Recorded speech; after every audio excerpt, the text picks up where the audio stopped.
There's the mayor right there, look. We just let anybody up in here, huh? Jack's Place has been here 100 years now. Our family came in from Sicily. This was back in the turn of the 1900s. We came in 1899 was when the family came to the States.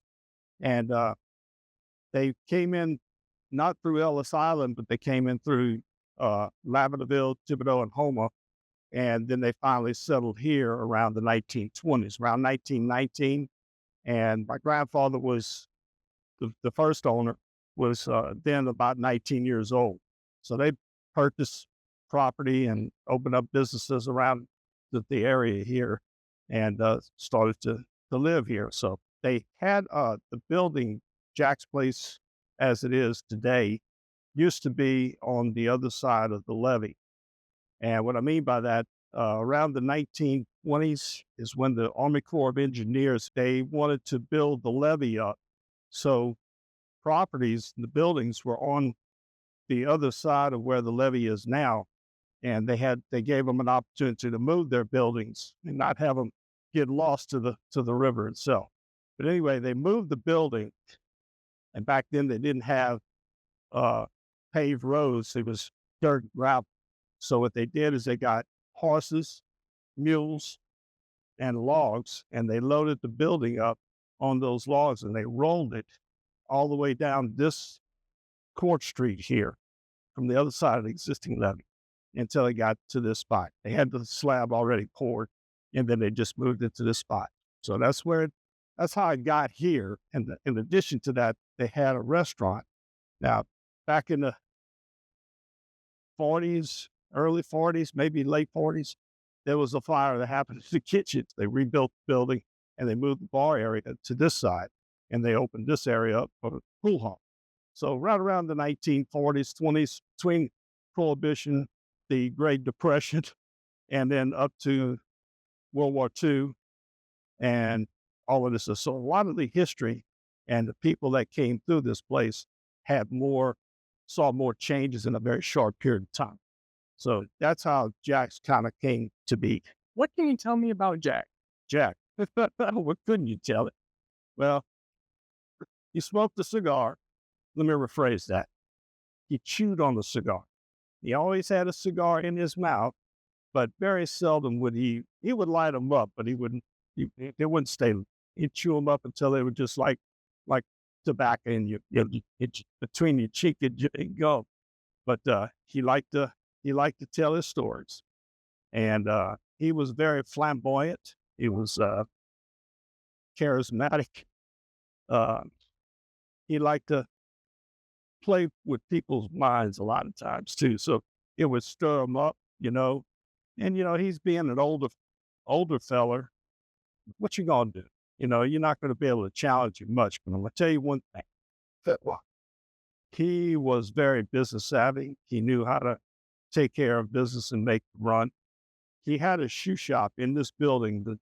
That little section used to be his shoe shop, and he's a cobbler by trade. So he would fix the shoes, shine them up, fix them up for the ladies and guys' boots and stuff like that, and polish them up, stick them in the window, and people would walk by. They'd get their shoes shined, fixed, come next door to the barber shop, get their hair cut, and come get a drink in the bar here, and then walk to the Fairyland and down the street where the levee is, and go to Baton Rouge and go shopping. So it was kind of a neat little niche, if you will, a little nook in the cranny there. People could come in one spot and get taken care of, for the most part. And that was pretty unique. I was a rack boy at the age of 6. I used to shoot pool, and I used to carry around a Coke case, one of those wooden Coke cases carrying the small bottles. They had big bottles too, but the small bottles. And I carried it around so I could stand on it so I could see over the top of the pool table. So that's how I got my start. And by the age of 9, 10, I guess I was referred to most of the locals as a pod. And I just put in a lot of hard work. I used to sit down and watch the old folks shoot, and was very entertained by it, learned how to do that. But the neighborhood, people, that's how they came in, and that's how they come to see Jack and listen to his stories. And the old folks used to come and talk about the war, come by, talk about the Depression, and what happened back in the days, and just share their time, just like a lot of local bars do. But more so, this one here has special ties to the entire community. So there's a lot of people all over this town here that come. They know Jack's from way back. They got people from around the country that know these places. Like, no joke. It's pretty cool. We're third generation now. My grandfather passed away. My dad took over, but he really wasn't too much into to running the bar, so he kind of managed most of it. Had people work for him, and then they let them run and do their business. When he passed away, in 2017, Jill and I took over, and they has a lot of smoking, and the place was kind of dingy and dull and smelled of alcohol and smoke. When we redid the place, all of that smell just went away. We opened up the walls and cleaned them up. You don't smell it anymore. It's nice. Redid the floors. They had asbestos piles down here back in the old days. That's what they used. But we had some of the local folks came in here and they cleaned up the floor and laid this gorgeous thing out. And it's much more durable these days. The materials that they use now is pretty good. So that's about where we are right about now. My wife and I have been running it now for 5 years. Really, my goal was to bring it to 100 years. And we didn't know if it really could exceed expectations. Grandpa ran it. He would close the door. He got tired. He had lock on it, and he'd go to the house and go to sleep. He didn't have to be in here all. It wasn't a complete livelihood for him. He had other revenues to help him. This was a place for people to come and visit. So, what had happened was people that had lived here come to gather and talk and do stuff. They would come for that particular reason.